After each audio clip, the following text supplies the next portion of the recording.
इराणने जर straight of हार्मुझवरचा कब्जा सोडला नाही तर आम्ही त्यांना उद्ध्वस्त करून टाकू. हे विधान होतं अमेरिकेचे राष्ट्राध्यक्ष डोनाल्ड ट्रम्प यांचे. पण कसं आहे ना, पलटू डोनाल्ड ट्रम्प पुन्हा एकदा आपल्या विधानावरून पलटलेच. सारे मिलके हमको पागल बना रहे. ज्या घटनेची संपूर्ण जग डोळ्यामध्ये तेल घालून वाट पाहत होता त्याच शस्त्रसंधीवरती अमेरिका आणि इराणने स्वाक्षऱ्या केल्या. भलेही हे युद्ध 2 आठवड्यासाठीच थांबले असले तरीही हा प्रश्न नक्कीच उद्भवतो की रातोरात असं काय घडले की ट्रम्प यांनी नेतन्याहू यांना विश्वासात न घेता परस्पर एवढा मोठा निर्णय घेत युद्धविराम करून घेतला. I think the Iranians thought that the ceasefire included Lebanon, and it just didn't. तर कट्टाप्रेमी, ज्याप्रमाणे इराणने स्ट्रेट ऑफ हॉर्मुझचा गळा आवळत संपूर्ण जगाची तेलबंदी केली होती, त्यानंतर अमेरिकेवरती चहूबाजूने युद्ध थांबवण्यासाठी प्रेशर टाकलं जात होतं. एकीकडे डोनाल्ड ट्रम्प यांची बेसलेस विधाने, गजब बेइज्जती है, सोबतच एक्स या सोशल मीडिया प्लॅटफॉर्मवरती येऊन मूर्खासारखी स्टेटमेंट असलेली पोस्ट करत ट्रम्प यांनी संपूर्ण जगाला चक्रावून सोडलं होतं. यावरूनच ट्रम्प यांचे मानसिक संतुलन बिघडलंय की काय अशी शंका व्यक्त केली जात होती.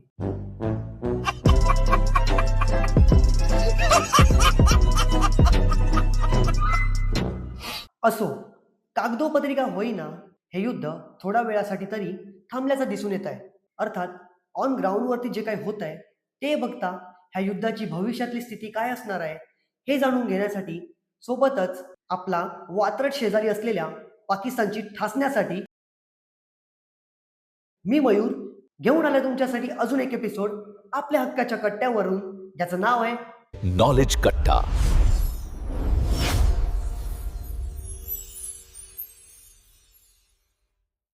या सीज फायर मागचं महत्वाचं कारण काय होतं तुम्हाला माहितीये का?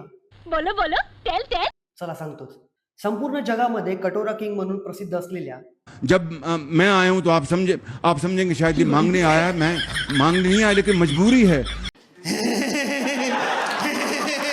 स्वतःला ओआयसी कंट्री अर्थात इस्लामिक देशांचा खलिफा बनवण्याचे स्वप्न बघणाऱ्या बिकारिस्तान एके पाकिस्तानने या संपूर्ण सीज फायरच्या प्रक्रियेमध्ये मध्यस्थाची भूमिका बजावली. हे म्हणजे असं झालं, खायला नाही दाना आणि मला बाजीराव म्हणा. मजा आया. खरंच अमेरिकेसारख्या देशाला हे युद्ध थांबवण्यासाठी पाकिस्तानची मदत घ्यावी लागली ही अमेरिकेसाठी खरं तर लाजिरवाणी गोष्ट आहे. यही नहीं, अभी और सुनिए. जो पाकिस्तान ऑपरेशन सिंदूर दरम्यान स्वतःवरती होणारे हल्ले थांबवू शकला नाही.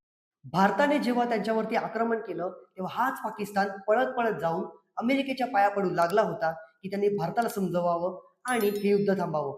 मैं मरी जाऊंगा भगवान बचाव. आणि आज तोच पाकिस्तान अमेरिका आणि इराण दरम्यान सुरू असलेल्या युद्धामध्ये सीज फायर करून घेण्याचं श्रेय लाटण्याचा प्रयत्न करत आहे. अमेरिका आणि इराणमध्ये युद्धबंदी झाल्यानंतरही इस्रायलने मात्र लेबनॉनवरती हल्ले करण्याचं काही थांबवलं नाही. शस्त्रसंधी झाल्याच्या काही तासाभरातच इस्रायलने लेबनॉनवरती एअर स्ट्राईक करत या संपूर्णच शस्त्रसंधीवरती प्रश्नचिन्ह उभं केलंय. ह्यावरून तरी अशी शंका उपस्थित केली जात आहे की अमेरिकेने हे शस्त्रसंधीचं ढोंग फक्त आणि फक्त इस्रायलला त्यांचे टार्गेट पूर्ण करण्यासाठी अधिकचा वेळ मिळावा, सोबतच स्वतःला देखील या युद्धासाठी तयार करण्याचा वेळ मिळावा यासाठी केल्याचं दिसून येते. चीटिंग करता है तू, चीटिंग करता है तू. या संपूर्ण प्रकरणामध्ये पाकिस्तान मात्र चौधरी बनण्याचा प्रयत्न करत होता. जिस राह पे तुम चल रहे हो बेटा, एक दिन बुरी तरह फंसोगे. परंतु इस्रायलने लेबनॉनवरती हल्ला करत पाकिस्तानच्या या प्रयत्नांवरती अक्षरशः पाणी फेरलं आणि शेवटी सीज फायरचं हे प्रकरण कुठेतरी पाकिस्तानच्याच गळ्याशी आल्याचं दिसून येत आहे. खत्म, bye bye, tata, good bye, गया. युद्धविरामात महत्वाची भूमिका बजावल्याच्या आनंदात पार सुटलेल्या पाकिस्तानचा भांडा त्यांचे पंतप्रधान शहबाज शरीफ यांच्या मूर्खपणामुळे असा काही फुटला की संपूर्ण जगासमोर पाकिस्तानचं तोंड काळं झालं. आपल्या कारकिर्दीमध्ये पहिल्यांदाच महत्वाचं काम करण्याची जबाबदारी मिळाल्यानंतर ती पार पाडायला गेलेल्या शरीफ यांनी खायची ती माती खाल्लीच. तुमसे ना हो पाएगा. आणि अशा प्रकारे पाकिस्तान पुन्हा एकदा जगासमोर एक्सपोज झाला. तर झालं काय, शरीफ यांनी एक्स वरती पोस्ट करत जगभरामध्ये शांतीचा संदेश देणारा मजकूर लिहिला. परंतु ते पोस्ट करत असताना ड्राफ्ट लिहिलेलं वाक्य काढून टाकायचं विसरून गेले आणि त्यांच्या ह्याच पोस्टमुळे पाकिस्तानची अमेरिकेपुढे असलेली लाचारी अधोरेखित झाली. अमेरिकेच्या न्यूयॉर्क टाइम्स या न्यूज पेपरने एक रिपोर्ट प्रदर्शित केला, अभी मजा आएगा ना भिड़ो. ज्यामध्ये असं सांगण्यात आलं होतं की अमेरिकेच्या व्हाईट हाऊस मधून शरीफ यांना तो मेसेज पाठवण्यात आला होता आणि त्यांना तो जसाच्या तसा पोस्ट करण्याचा आदेश करण्यात आला होता. And the New York Times even reports Trump responded to a Pakistani proposal of a 2-week ceasefire. Is it a Pakistani proposal? If you look into the edit history of the tweet, it says draft post for Pakistan's PM. So Shehbaz Sharif copied the entire thing he was handed and just pasted it on a Twitter and then hit post. And then somebody was like, "Hey boss, you left in the message at the top." Now think about this. Would Shehbaz Sharif's own staff refer to him as Pakistan's prime minister? Like, do Trump's staff refer to him as the American president, or they just call him Mr. President? Like in Pakistan, he's the prime minister. He's not Pakistan's PM. Who is he Pakistan's PM to? Us. Right. So we sent him. So Trump sent him, like, post this on Twitter. I want you to post that you're asking for 2 weeks. And then Trump responds, I'm taking it. पण कसं आहे ना, नक्कल करण्यासाठी देखील अक्कल असणं गरजेचं असते. चलो भाई देखो अब मैं क्या करता हूँ. आता शरीफ आणि अक्कल हे दोघेही एका वाक्यामध्ये तरी फिट बसणारे नाहीत. म्हणून काय तर त्यांनी डोळे बंद करत संपूर्ण मजकूर जसाच्या तसाच पोस्ट करून टाकला आणि अशा प्रकारे स्वतःची आणि पाकिस्तानची संपूर्ण जगामध्ये इंटरनॅशनल बेइज्जती करून घेतली.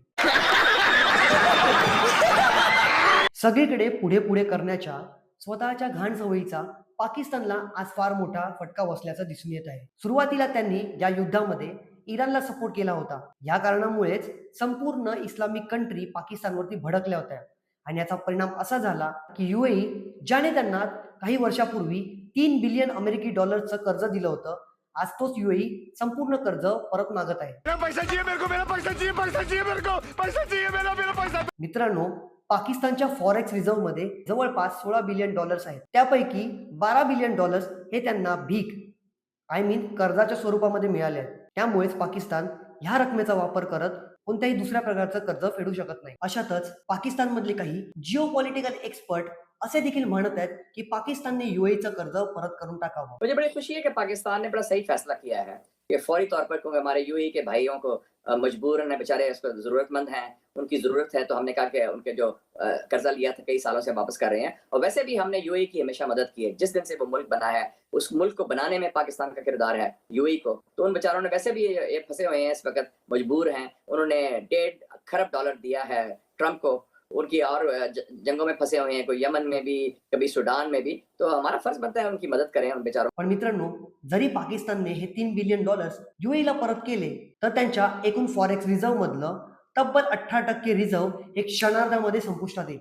जो पाकिस्तान 1 बिलियन डॉलरसाठी IMF पासून इतर इस्लामिक कंट्रीच्या हातपाया जोडत असतो. त्या पाकिस्तानसाठी ही स्थिती म्हणजे गरिबी में आटा गिला असं होऊन जाईल. अमेरिका आणि इराण यांच्या दरम्यान सुरू असलेल्या युद्धाचा संपूर्ण जगावरती वाईट परिणाम झालाय. परंतु जगामध्ये सर्वात जास्त निगेटिव्ह परिणाम कोणत्या देशावर झाला असेल तर तो देश म्हणजे पाकिस्तान. आणि हेच कारण आहे की पाकिस्तान हे युद्ध थांबवण्यासाठी सर्वात जास्त डेस्परेट असल्याचं दिसून येत आहे. डरने से क्या फायदा है, एक दिन ना एक दिन किसी को सबको मरना हे युद्ध थांबणं पाकिस्तानसाठी गरज नसून तर त्यांच्या अस्तित्वाचा प्रश्न आहे. हे युद्ध अजून किती दिवस चालणार आहे आणि कधी ते थांबेल हे जगामध्ये कोणीच सांगू शकत नाही. पाकिस्तानने हे युद्ध थांबवण्यासाठी मध्यस्थी केली. त्यांचं परराष्ट्र धोरण हे भारताच्या परराष्ट्र धोरणापेक्षा जास्त स्ट्रॉंग असल्याचं दिसून येत आहे. भारत हे युद्ध का नाही थांबवू शकला?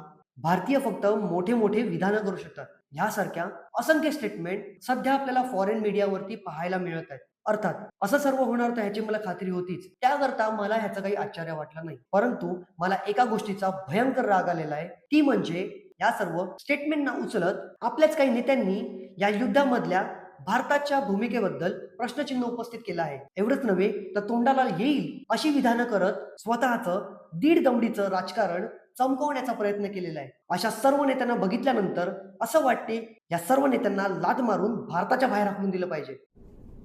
निकल, पहिली फुर्सत में निकल, कोई जरूरत नहीं हिंदुस्तान को तेरी. असो मित्रांनो, शेवटी तुम्ही सर्व जाणकार आहेत.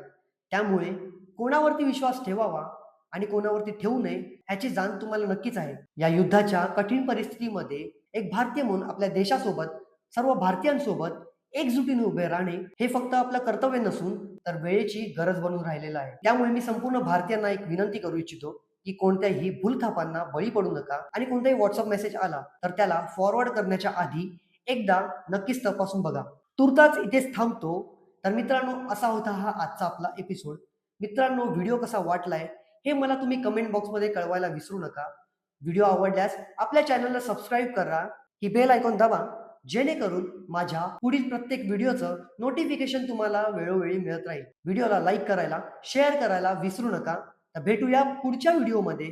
तोपर्यंत जय हिंद, जय महाराष्ट्र.